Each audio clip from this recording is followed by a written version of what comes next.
2024 is an exciting time for the Asian community here in San Diego when it comes to representation and leadership roles. Now, according to the latest U.S. Census, Asians and Native Hawaiians and other Pacific Islanders make up about 12% of the county's population, but their representatives in elected or appointed roles have been few and far between. As we celebrate AAPI Heritage Month, ABC 10 News reporter Dani Miskell shows us that percentage of representation is now rising.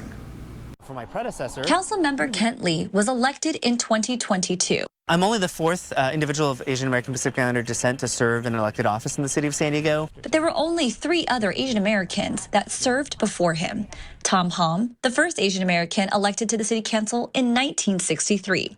Then Todd Gloria became a city council member in 2008.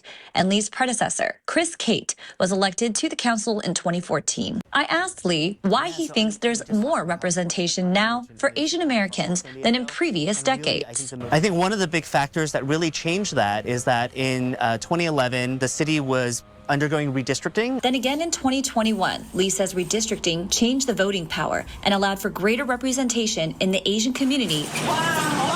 Our district, the 6th district in San Diego, covers everything from Mira Mesa down to the Convoy region, from University City out into portions of Scripps Ranch, and it has 41% of our residents are Asian American and Pacific Islander. Lee told me he never saw himself in an elected position, but his peers did.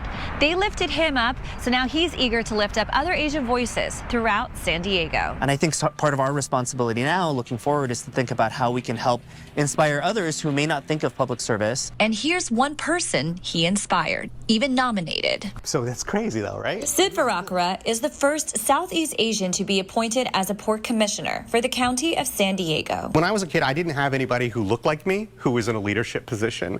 And so I take that role very seriously. He serves alongside Secretary Ann Moore, who is the appointee of Chula Vista and is of Japanese descent. The last Asian commissioner to serve on the Board of Port Commissioners was Susan Liu.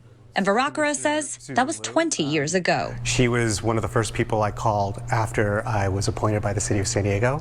And I just thanked her for her service and that I told her I stand on her shoulders. Varakara tells me he has plans for the Port of San Diego to show its rich Asian history. Those kinds of things matter to me, and so I'm taking that very seriously. I'm thinking about, like, how do we lift up the voices of the Chinese community? How do we lift up the voices of the Filipino community? And certainly, how do we lift up the voices of the Indian community? Dani Miskell, ABC 10 News.